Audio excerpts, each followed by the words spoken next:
Hey everybody, welcome to another episode of Classic Gaming Brothers. I'm Zach. And I'm Seth. And we're the Classic Gaming Brothers. That's right. We are the Classic Gaming Brothers. That's right. That's right. Yeah, as we're getting closer to PAX, so we should talk about... We are close to PAX.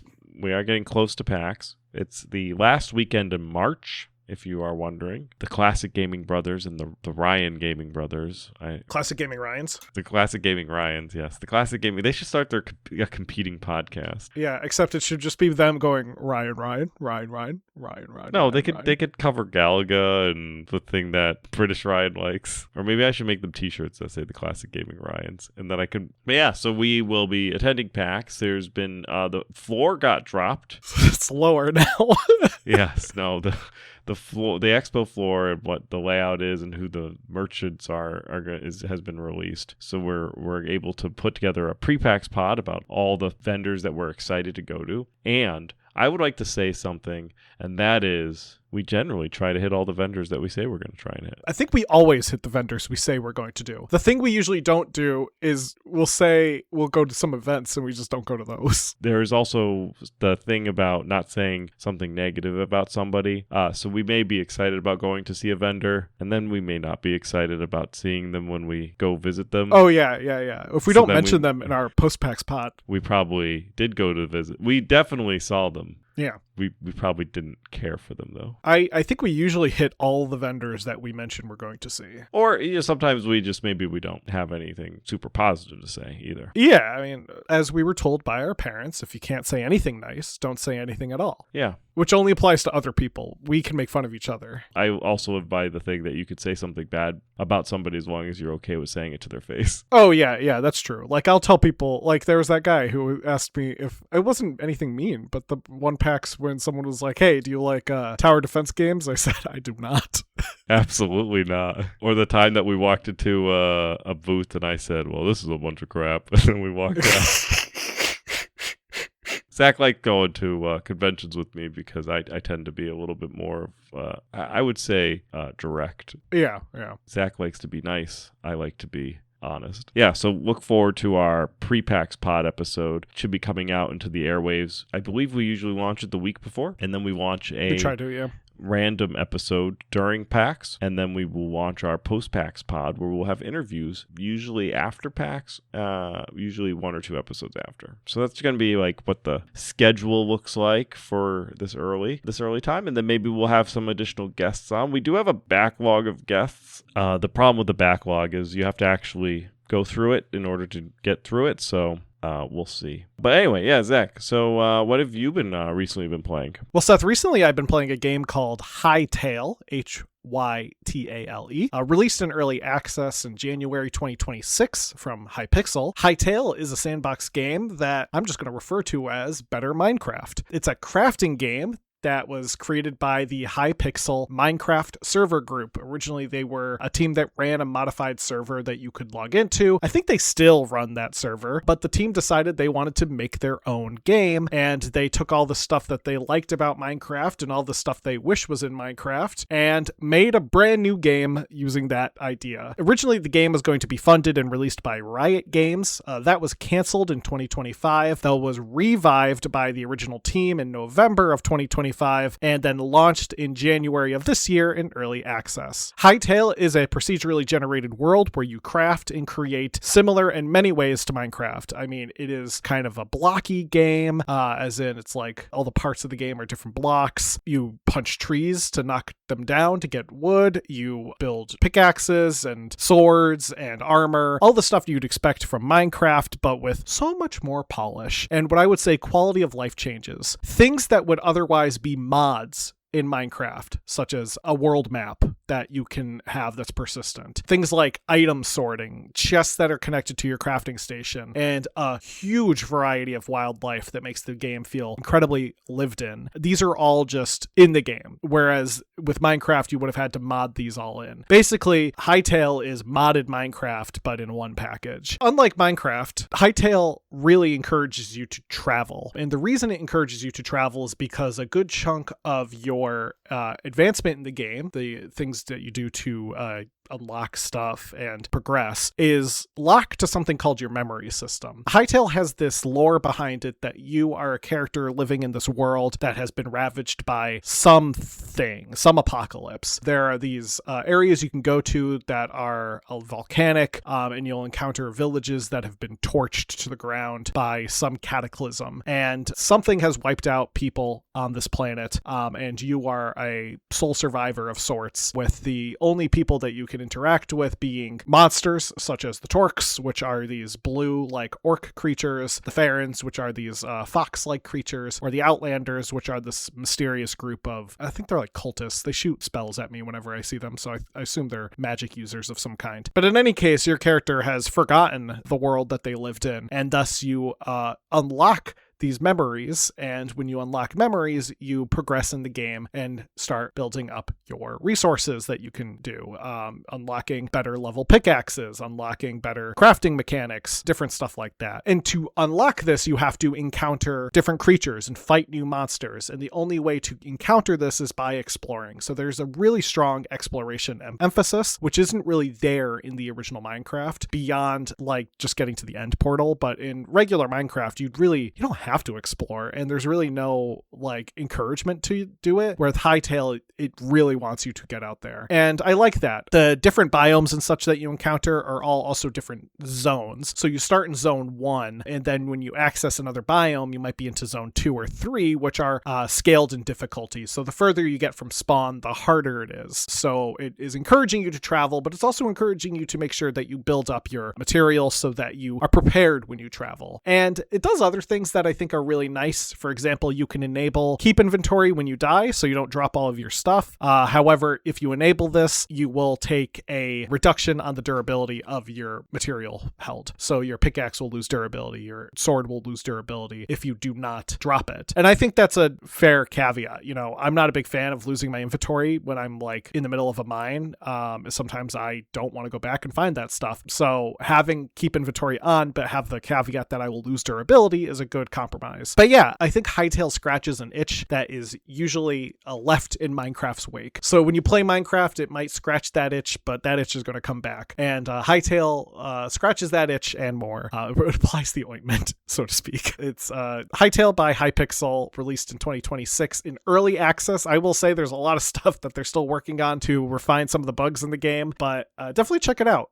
There's also a sliding scale of purchasing if you want to buy it. You can buy it the standard edition, which is $20. For $10 extra, you can unlock some cosmetics, and for $20 more, you can unlock additional cosmetics. It's all cosmetics. There's no content beyond aesthetic that is locked behind a paywall. So if you want some extra cosmetics and you want to throw some support to the team, you can pay a little extra. Otherwise, you can pick up the game for $20. And you have to go to their website to get it. Yeah, it's not available on any of the major platforms at the moment. I think they are working to get it to some of them. At the moment, it's just available through their launcher that you can download through their website, which is, I guess, to be fair, kind of like how Minecraft originally started out, where you could only get it through the Mojang website. So very similar in that regard. But Seth, what about you? What have you been recently playing? Recently, I've been playing through some of the games through Next Fest, and one of the games that I decided to play was the game Seth, because it was named after me. And in the game, which was developed and published by Chaotic Games, you play as Seth, the god of the storms, and you have to fight Apotheos's legions. And it's an interesting game because it's Egyptian themed, and then like this, so they're like, Seth, you've awakened, and I'm like, yes, I have. That's what you say every morning. Yes, it is. And then I wandered out, and they're like, pick your weapon. And the first weapon that I saw that was grayed out because it was the demo was a Gatling gun. And I was like, oh, this is an interesting game. The first weapon that there's a crossbow and a shotgun that you can pick up. They're futuristic shotguns and crossbows, and the shotgun has a grappling hook attachment that drags people towards you, and the crossbow allows you to zoom so you can sniper people. And then you have to fight enemies. They're kind of like ghoulish, and then there's like some wizards that you have to fight. And it's very much like you go into a room, you clear the enemies, and then you pick the kind of path that you want to go, and then you go into the next room, and every path that you go into, you get to pick what kind of advantage you get for clearing that path room. So maybe you get points or power or something like that. And it's roguelike, and it's a FPS version of essentially Hades. So like if you like Hades but wanted to play it in a first-person shooter, that's what Seth is. Literally is what it is. Like has the gods instead of whatever Hades is, what the Greek gods. So instead of the Greek gods, it's the Egyptian gods, and they talk to you the same way they talk to you in Hades, and they give you powers the same way they give you powers in Hades. Somebody just said, I want to do Hades in first person and make it Egyptian themed, and they made Seth. So if you think that's fun, the demo's out now. You can play the demo, and it's going to come out in April 9th of 2026. So check it out if you're interested in that type of stuff. Well, maybe I will. I do like first-person shooters, so. Yeah, it's less boomer shooter, though, and more trying to survive for an extended period. Like, it's more like Hades than boomer shooter. Yeah.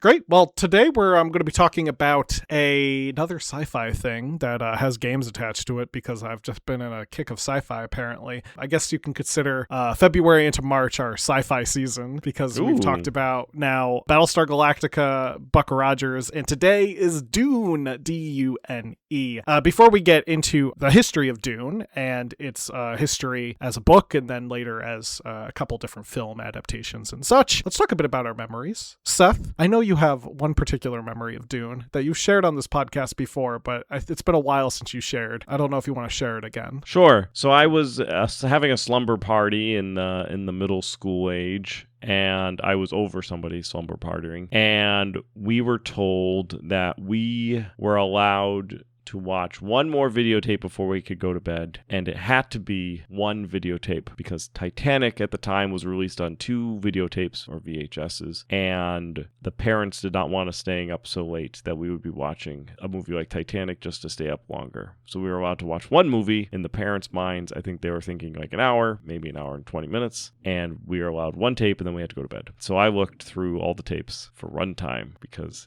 I wanted to stay up late. And so then I convinced my friend that we should watch Dune, the miniseries, which was on one tape, and it was 265 minutes. Yes. Which is about four and a half hours. Yeah, 4.5 hours. It was still on one tape, and we started watching Dune. And an hour and a half, maybe 2 hours later, his parent came downstairs and said, "What are you guys doing?" And we said, "We're watching Dune." And he said, "No, that is not what I meant by one tape. You are not allowed to just watch Dune." And so then we had to turn it off, and I never finished watching Dune. Terrible. And I don't think I ever went back and finished the movie ever since then. Fair. I mean, the miniseries it's interesting. I haven't finished it myself, but I've watched the first full episode, which is about that's movie length already. Yes. It's not like a 90-minute long first episode. It's not miniseries. BBC Chronicles of Narnia miniseries. No. This is Sci-Fi Channel movie miniseries, where each one's like a feature-length film, and it's all right. I mean, the early 2000 sci-fi, so the special effects are certainly something. They really were proud of their CGI that they definitely were only able to afford with the bare minimum of money that they had, but that's fun. Did you ever play the games though? Dune 2? I did. I played a friend of the family, I believe, had, I talked about this in our Westwood episode, which was I think one of the last times we talked about Dune. Yeah, episode 34. Where we talked about Westwood and the games that came out of it, and one of the games that they created was Dune 2, which was not to be confused with Dune 1, the adventure game, but Dune 2, the RTS game. And there was a sandworm that burst out of the ground randomly during battles, and I thought it was a fun game. It was very Command and Conquer-esque, and it was during the time that, well, it was Westwood, so it's the same studio, isn't it? Yes, yeah, I was going to say, there's good reason it's very Command and Conquer-esque. Yes. Was it before Command and Conquer? It was before Command and Conquer. They took a lot of so Command and ideas. Conquer was very Dune 2-ish. Yes, yeah. But like similar like build, but I played it after I had played Command and Conquer. So for me as a kid, it was very Command & Conquer like, knowing that it was the same company though. And then it was just the cool part was like the sandworm. You could like kite the enemy across the desert and like have the sandworm erupt and eat them, which was always fun. Or sometimes you got eaten.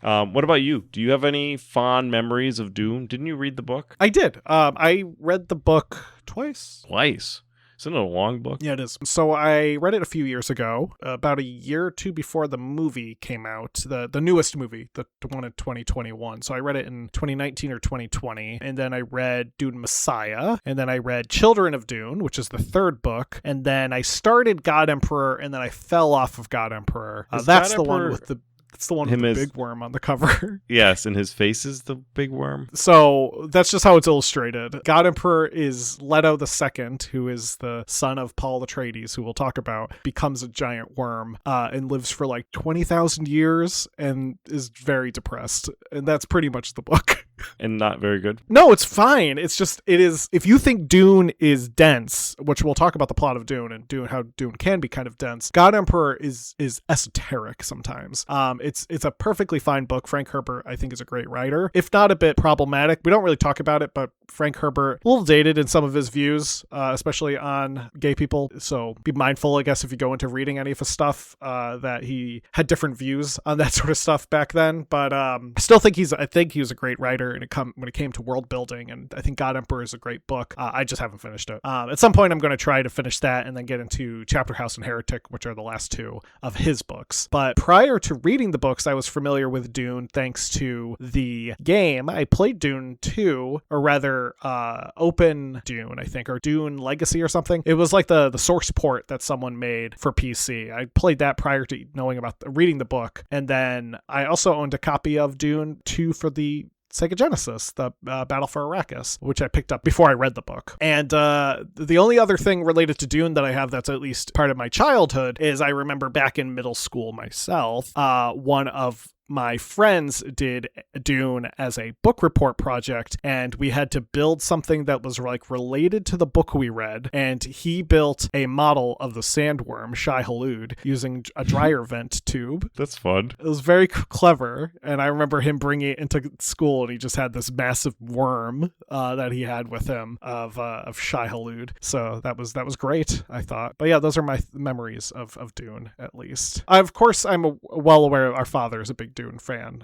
He's had a copy of the miniseries, I think, taped off of TV since as long as I can remember, and also has a copy of like the David Lynch film and such. But to get into the history of Dune as a book, and then later as a movie and games, the last time we ever talked about Dune, beyond maybe me playing it as a recently played or retro rewind, was back in episode 34 when we talked about Westwood, and we kind of mentioned Dune 2 briefly.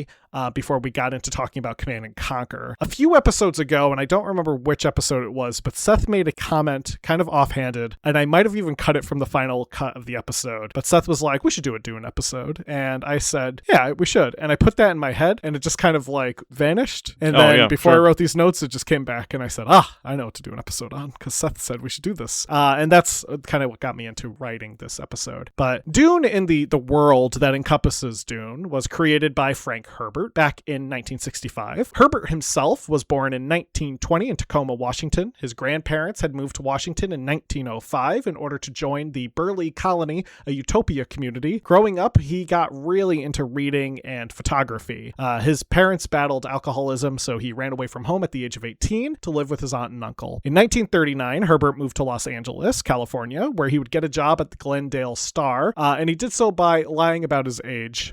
He was 19 at the time, and he told them he was much older, and they believed him. He then would meet his first wife, Flora Parkinson, and would marry her in 1941. They would have one daughter together, Penelope, and then would divorce in 1943. In 1942, he briefly served for 6 months as a photographer for the U.S. Navy in World War II, but was given a medical discharge after an injury. After the war, Herbert would attend the University of Washington, where he met Beverly Ann Stewart in a creative writing class. They would get married in 1946, and they would have 2 sons, Brian and Bruce. Herbert and his wife would move to California in 1949, where they would become friends with Ralph and Irene Slattery, 2 psychologists, who would introduce Herbert to Zen Buddhism in the writings of Jung, Freud, Jaspers, and Heidegger. It was also sometime in the 1940s that Herbert began reading science fiction, at least according to an interview he did in 1973, where he stated he began reading sci-fi about quote-unquote 10 years before he began writing it. And his first official sci-fi stories were published in the 50s, so using simple math, 10 years prior would have been the 40s. So at some point in the 40s, he started reading sci-fi and getting into it. One of his first science fiction stories would be published in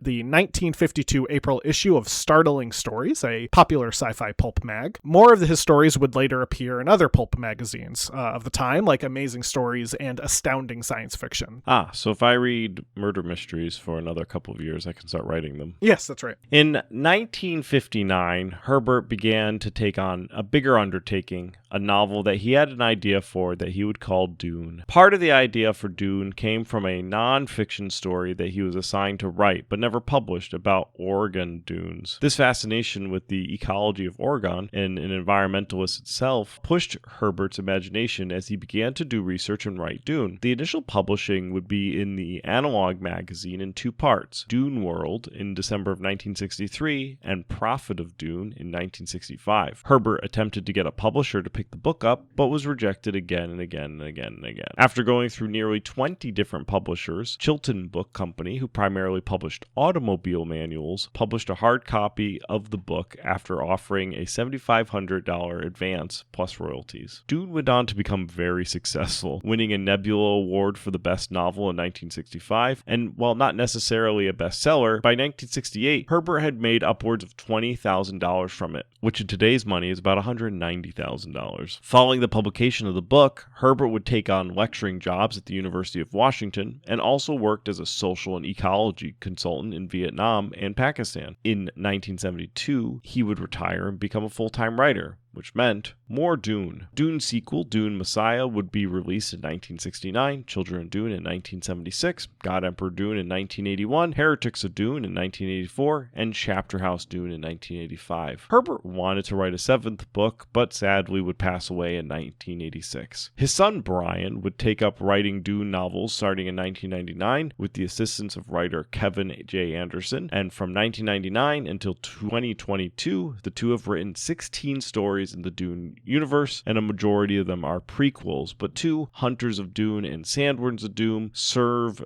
as a sequel to the original Frank Herbert books. For those who have never heard of Dune or were too afraid to ask, let's dive right into some needless lore for our dear producer. I know producer Doug loves his lore. So for those who aren't aware of Dune, Dune takes place in the distant future when humans have spread out across the cosmos. Humans primarily live on different planets, which are mostly controlled by noble families as fiefs that make up the Imperium. In the time of Dune, this is the Carino Empire, as it is run by the Padishah Emperor Shaddam IV of House Carino. Loyal to the Emperor are 3 important bodies. The first is the Landsraad Council, a representative body of the great houses that is overseen by the Emperor. The Landsraad primarily regulates inter-house disputes and will do things like help form alliances between houses or officially declare Conley, which is their form of vendetta / dispute. During a time of Conley, it is often the War of Assassins, where houses will send assassins after each other. And it's just widely accepted that's going to happen. There's a lot of inter-house drama with the houses. The second important body is the Combine Hanet Ober Advancer Mercantiles, or CHOAM. CHOAM encompasses all forms of commerce within the Imperium, mostly through the trade of spice melange, more on that later. Working alongside CHOAM as a kind of silent partner is the third most important body,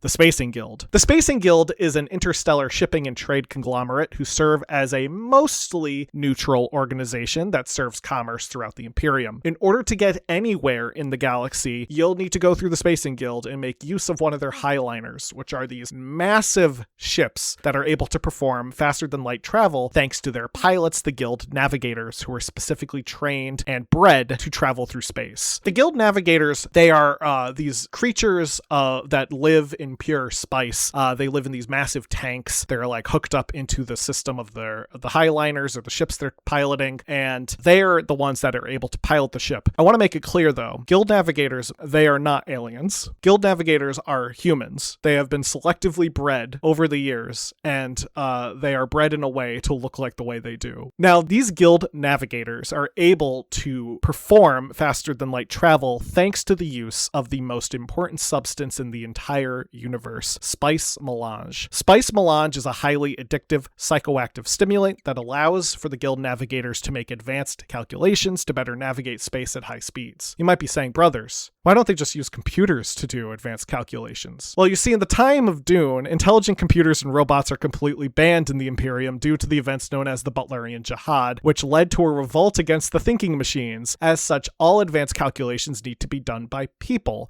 So, for example, if you need to have knowledge available to you, you don't go to your computer and look it up. You go to your mentat, who is a trained person that retains knowledge constantly in their brain, and you can just talk to the mentat and be like, mentat, what's the weather on this planet at this time of the year? And they'll be like, well, the weather at this time of the year is approximately like this, and they'll tell you what the weather would be like. They're basically human Google. I think what's interesting is that there's a lot of crossover between the lore of Warhammer and the lore of Dune.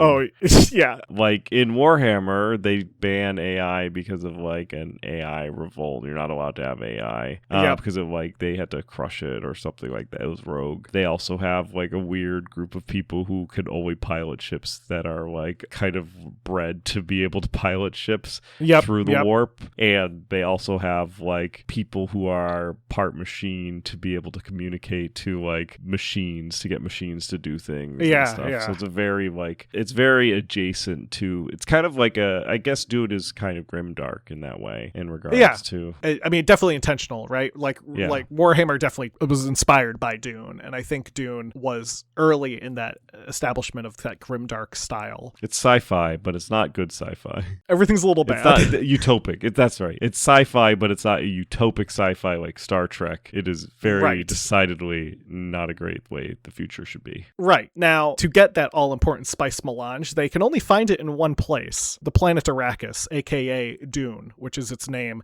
to the native people, the Fremen. Arrakis is a vast desert planet where spice can be harvested, though it's an incredibly dangerous place. It's a desert planet, so the weather there is terrible because there are sandstorms that will destroy things. Also, the people who live there, the Fremen, frequently try to sabotage any attempts to harvest spice by blowing up your harvesters. Also, if the Fremen don't get you, the worms will, as Arrakis is home to massive sandworms that are attracted to the vibrations of the harvesting tools. These sandworms are called Shai Hulud by the Fremen, and they're worshipped and revered by the Fremen, but they are massive and scary. Due to the danger and the importance of the planet Arrakis, the Emperor gives control of the planet to a deserving house. The beginning of Dune, the book, deals with the transfer of control from House Harkonnen to House Atreides. It follows closely the events of a brutal confrontation of House Harkonnen, House Atreides, and the Emperor Sardaukar troops in a plot organized by both the Emperor and Baron Vladimir Harkonnen to wipe out Duke Atreides' entire family, though surviving the attack would be the Duke's son, Paul Atreides, and the Duke's concubine, Paul's mother, Jessica. The two escape into the desert and discover a Fremen Sietch, led by a man named Stilgar, who begins to teach them in their ways. Paul would take on the name Muad'Dib, which is the Fremen term for desert mouse, and becomes the Lisan al-Gaib, the Fremen term for off-world prophet, and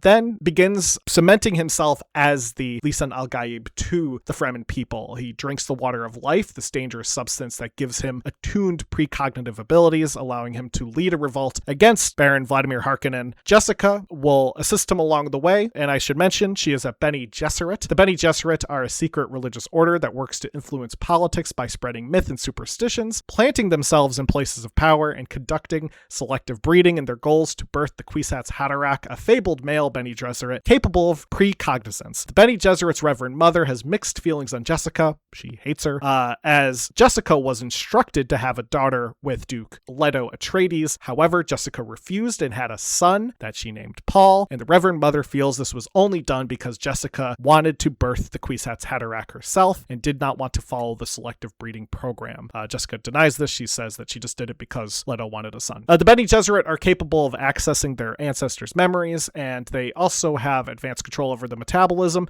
hence being able to decide what sex their baby is going to be born, and they can compel people through the use of something called the voice, which is this very vague in terms of how it works type of thing, but it allows them to control you. And I think the way it's described, at least from what I remember in the book, is it's like you're being told to do something over and over and over again, and it's like causing you to feel uncomfortable until you do that thing. So they tell you to, take a seat right there, and that thought of like taking a seat buries into your head until you actually have to do it. So basically, Dune is pretty dense and became became a challenge for people in the attempts to bring it to film. Initially, an attempt was made by Alejandro Jodorowsky after the rights were acquired by a French consortium. Jodorowsky's vision included Pink Floyd on music, H.R. Geiger, Gene Gerard, and Chris Foss for character and set development, which would be the correct people to get. Dan O'Bannon on special effects, and featured the talents of Salvador Dali, Orson Welles, Mick Jagger, Gloria Swanson, and David Carradine. Jodorowsky's vision also would have been roughly 14 hours long,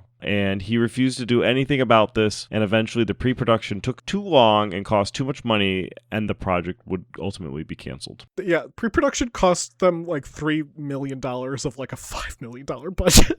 There's a lot of type A personalities in there as well.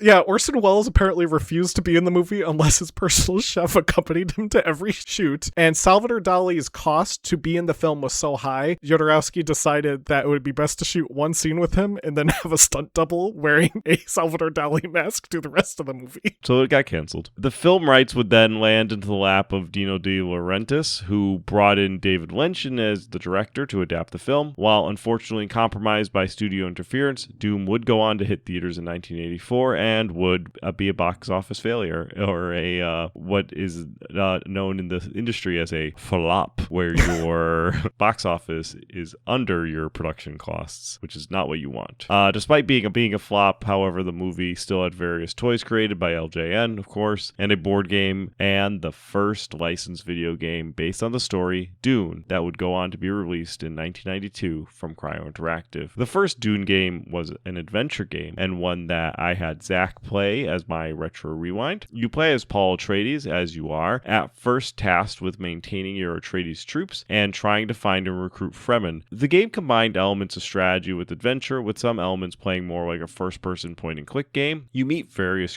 characters from the story, which allows you to recruit some people, and the game actually has some strategy to it, as there's a resource management that takes off, and due to the need for harvesting the spice melange, this leads to raids from the Harkonnens and the scripted death of Duke Leto. To boost troop morale, you can place the Atreides Swordmaster, Gurney Halleck, at different sieges, or put Paul on the battlefield. There is a unique way to win the game beyond your standard defeat of the Harkonnens, which is to successfully terraform Arrakis by planting vegetation. I do like in the game, it does allow you to, if you don't know what to do, you can ask the people that you can interact with what to do. They'll just tell you. Yeah, you can say, like, what should I do? They'll say, like, oh, you should leave me here to train the troops. And then you say, okay, you stay here. And then they go, okay, I'm going to stay here and lead the troops or train the troops. And then the other things that I like about the adventure game is that if you have somebody follow you, you can have two people follow you and they join your party. And then there's a little picture of them at the bottom of the screen. That's part of your party. Nice. And so I like that. And you can have a bunch of people just follow you. You just go up to people and you just say, follow me. And one of the other things that I like about the game is that it lets you do whatever you want. Yeah, it's pretty open-ended. Up to and including just wandering into the desert, which will leave you to be dead, killed. Yes, yeah. You do have to take transportation. You have to ride in the ornithopters, which look actually like dragonflies, which they will go on to look like dragonflies in the Dune movie that was released recently. They do not look like dragonflies in the David Lynch movie. So no. Yeah. it was a great kind of adaptation of having the dragonfly ornithopters in the video game and had it be more closely related to what they were described as in the book versus whatever boxy David Lynch version that was available. Dune the game got its start after Martin Alper, the founder of Mastertronic, which became Virgin Interactive, read the novel sometime in the 1980s and then got to work trying to obtain the licensing rights. He apparently conducted a study to see if the game would be viable and estimated that there are around 4 million fans of the novel in the US alone at the time of his study. After the death of Frank Herbert in 1986 and the flop of the Dune film, the rights to the IP got jostled around due to different legal difficulties. Eventually, Alper was able to acquire the rights from Universal Pictures. Alper would later meet with Remy Herbelot of Cryo Interactive, and proposed the idea of the Dune game. Virgin Interactive, who were the publishers, had planned at one point to cancel the adventure game as it was being developed. No contract had been signed at the time, and the developers were constantly worried it would just come to an end and they would lose all their progress. Part of the reason that this was being done was due to a change in management at Virgin Interactive. And Stephen Clark Wilson, Virgin Interactive's vice president, had also read the book Dune and realized he wanted a different type of game to be made, one that was more about resource gathering than adventure itself. And he realized that the spice harvesting was really the most important part and less about the actual adventure. It just so happened at the same time, Graham Devine, an employee for Virgin, introduced his team to Herzog's Way for the Sega Genesis, and that inspired them to work on a separate game, an RTS game that we'll talk about soon. However, instead of canceling Dune the Adventure game in favor of the RTS, Virgin would just release both. Dune the Adventure game would get a finalized contract, and the budget for the game would be set at around 3 million francs, though Cryo would only end up using 800,000. The game was planned to be ported to various consoles, but ended up releasing on MS-DOS, Amiga, and the Sega CD. While not directly based on the movie, the game did retain the likeness of Kyle MacLachlan as Paul Atreides and Sting as Freyr Rautha Harkonnen. The game was also partially inspired by the ongoing Gulf War at the time, as developers used some of the images coming out of the bombing of Baghdad as inspiration for their game. A little grim. Kind of like Jungle Strike. Or Desert Strike, Return to the Gulf. Dune was considered a commercial success, selling upward to 300,000 units by 1997. The game received positive reviews, such as Computer Gaming World, who praised the graphics and animation, called it a light and interesting challenge. Another review from Questbusters called it high quality, and EGM would rate the Sega CD version an 8 out of 10. The follow-up, Dune 2, would release in 1992 as well. As mentioned, the game took inspiration from Herzog's Eye in its design, and with it being a real-time strategy game where you build out a base on Arrakis and fight off rival houses and sandworms, and also Fremen. You have the choice to play as one of the three houses, Atreides, Harkonnen, and Ordos. Your goal is to conquer Arrakis by fighting off the enemy houses and by harvesting spice. Dune 2 would introduce players to a lot of what is now standard for RTS games, such as a world map where you can choose your missions, resource gathering to fund your units, base constructions, a tech tree, mobile units that can be toyed as buildings, and factions with unique units. The game was released for MS-DOS, Amiga, and Sega Genesis, though the Genesis version has a different building and unit graphics and also offers context-sensitive cursor for commands. The DOS game is notable as it was one of the first to support general MIDI. Dune 2 was a commercial success, selling upwards of 250,000 units by November of 1996. It was also positively reviewed with Computer Gaming World, calling it a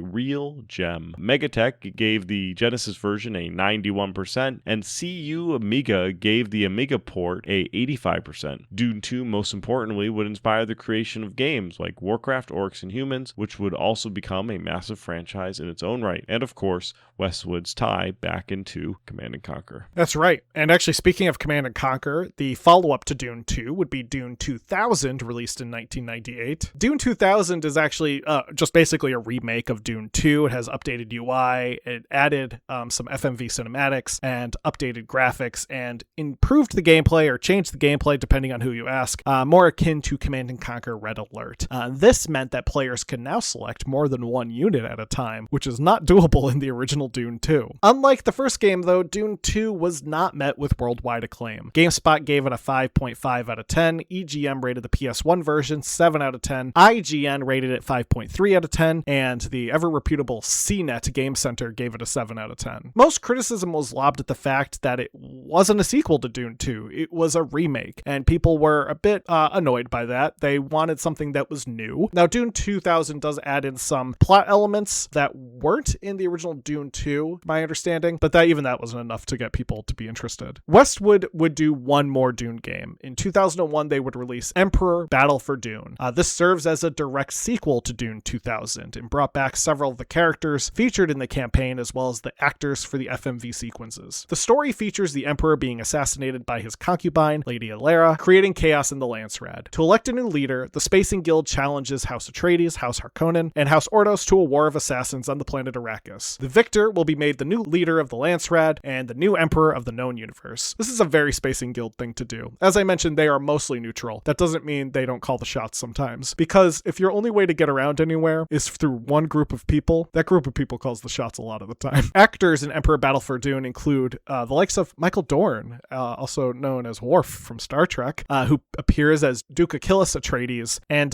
Mike McShane, who had originally appeared on the British version of Whose Line Is It Anyway? He plays Baron Rakin Harkonnen. So it's set in a different time period, away from the era of Paul, and this is kind of a common thing when it comes to Dune lore. It's usually set away from the era of Paul due to kind of trying to form some form of canon that they could keep. The game received more positive reviews than Dune 2000. X-Play rated it a 4 out of 5. EP Daily gave it a 7.5 out of 10. GameZone rated it a 9 out of 10. Computer Gaming World was more critical, giving it only 2.5 out of 5 stars and saying it had outdated graphics and iffy AI. There is something that you missed, Zach. We weren't going to talk about this game until I found it, but there is a game that you don't have in your list that is also Dune-based. Oh, no, I don't. Dune 3. Oh, the Russian game?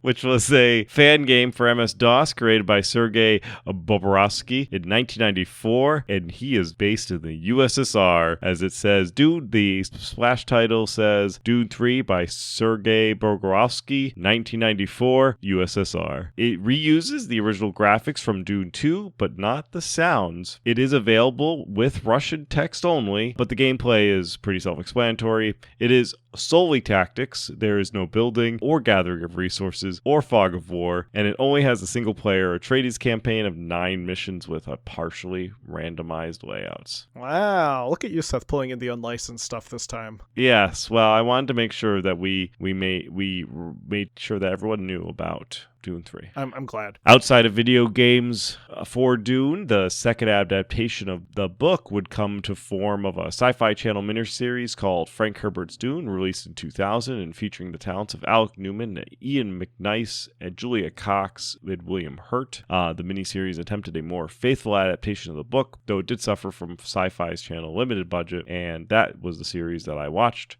and got yelled at. This miniseries did, however, have a PS2 tie-in game, also called Frank Herbert's Dune. This game was developed by Widescreen Games and published by Cryo Interactive, as in the people who made the original Dune game. Sadly, it would be one of the last games by Cryo, as they would go bankrupt after the game launched. Frank Herbert's Dune is a 3D adventure game where you follow the storyline of the book and miniseries, in that you play as Paul and you must earn the trust of the Fremen to defeat Baron Harkonnen. Zach, you played this game, and you can talk about your thoughts about it a little bit. I actually looked back at my old notes when I played this game, because this was a recently played of mine. I said that the game was okay. It just had really bad voice acting, but and that's basically it. I mean, it's a very standard 3D adventure game that you kind of come to expect for a PS2 movie/TV show tie-in. But I don't know. I thought it was cool when I found it, because I was like, oh man, there's a Dune PS2 game, and then I played it and I was like, I see why no one remembered this one. Other people, other than Zach at the time, also thought that the game was just okay, because JuVideo.com would give it an 11 out of 20. Computer Games Magazine gave it a 1 out of 5 stars, and EP Daily gave it a 7.5 out of 10. The game would be finalist, however, for the Electronic Playground's Best Adventure Game for PC in 2001, but would lose out to Myst 3, which is it's a pretty good Myst. I think ultimately, like, if you think about Dune and you think that it's complex, really it's just a story about drugs. Yeah, it's about drugs and people who all hate each other. It's about drugs and warfare. families that hate each other, and gang warfare. Yeah, it's like Game of Thrones, but with more cocaine. With more cocaine. If Game of Thrones was set on a distant planet and they all used cocaine. I mean, it is a lot like Game of Thrones in the sense that it's all these like noble families that all hate each other. Yes. And are constantly at war and constantly Yes. trying to outdo each other. All in the pursuit of drugs.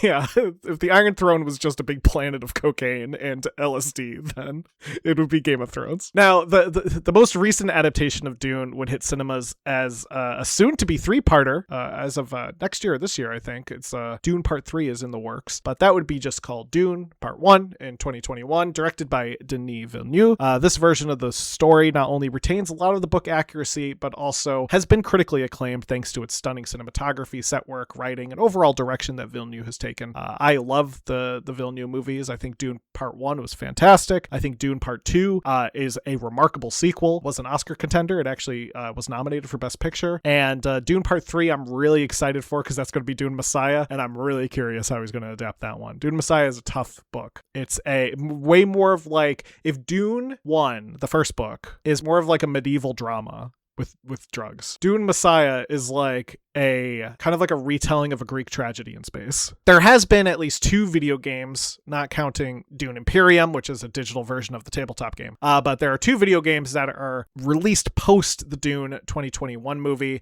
These games would be Dune Spice Wars and Dune Awakening. Dune Spice Wars is a 4X strategy game from Shiro and was published by Funcom. Dune Awakening is an online survival game set in an alternate universe where Paul was never born. I like Dune Awakening a lot. I played a lot of hours of it, and I really liked a lot of it. However, I kind of fell off of it toward the last few months as I found myself getting a bit distracted by other stuff. So I ended up kind of putting myself on hold. But I really do like the game. I think it's a really well done online survival game. It really kind of feels like you're in the world of Dune when you play it, especially when you wake up a sandworm and it charges at you. Dune Spice Wars and Dune Awakening are of course not very retro. They've only come out in the last few years, so we're not going to really talk about them in depth, but just we thought we should mention them because they are the last of the most recent Dune games. That being said, I think that's pretty much it for Dune games. I mean, there are definitely stuff that's been inspired by Dune out there that are games. I'm not only just inspired by Dune 2, but also just the concept of Dune.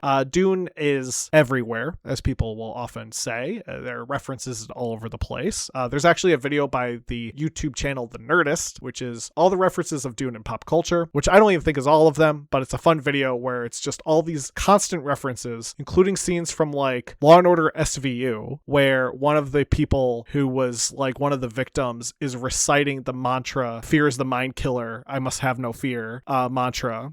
You'll often hear like, "He who controls the blank controls the blank." That's a reference to Dune, the 1984 movie, as "He who controls the spice controls the universe." So it's stuff like that that always seeps in. And of course, Star Wars is probably one of the bigger references to Dune out there. A lot of the stuff in Star Wars was inspired by Frank Herbert's writing. The concept of a desert planet, the concept of spice, the concept of the spice in Star Wars is a little different than spice melange. Just a lot of stuff out there that is influenced by this old franchise. I think that will do it for Dune, unless Seth has any thoughts on Dune.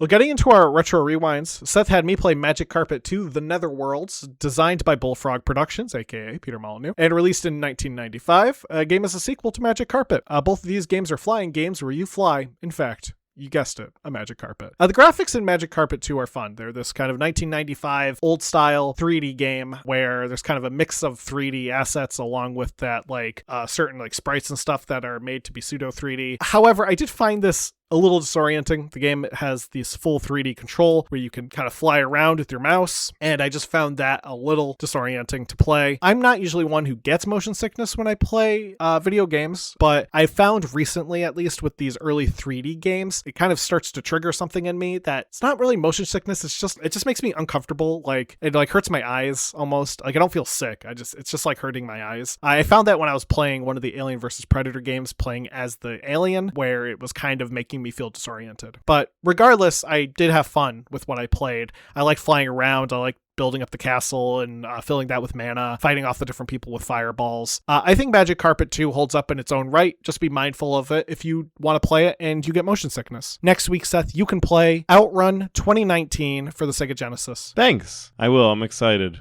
Zach had me play King of Kings: The Early Years, developed and published by Wisdom Tree and released in North America in 1991. It's split into 3 games, and they tell stories from the Bible. There is Wise Men, where it's a side-scroller, and you control a camel camel of a wise man, and you can leap probably like a mile into the sky based on how the sky is situated, and you could spit some like rock-like thing that spits and kills enemies directly. There is the Flight to Egypt game where you control a donkey instead of a camel, and you can kick instead of spit, and you have to escape from King Herod with Jesus and Joseph and Mary.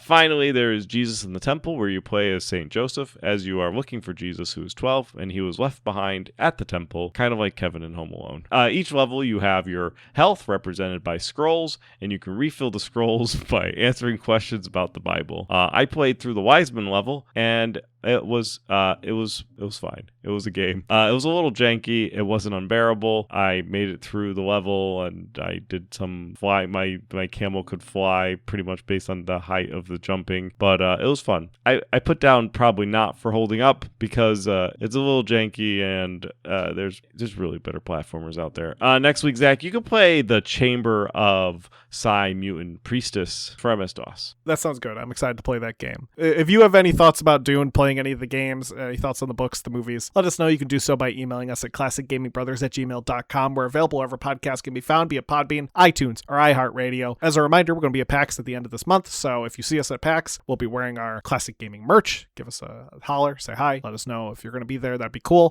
You can reach out to us via our social media, Classic Gaming Brothers, CG Brothers Pod. We're also available on Twitch, Classic Gaming Brothers, YouTube, Classic Gaming Brothers. Like and subscribe. Our website, www.classicgamingbrothers.com, and Patreon. With that being said, Seth, am I forgetting anything? Don't play games like my brother. And don't play games like my brother. I've been Seth. And I've been Zach. And we've been the Classic Gaming Brothers. That's right. That's right.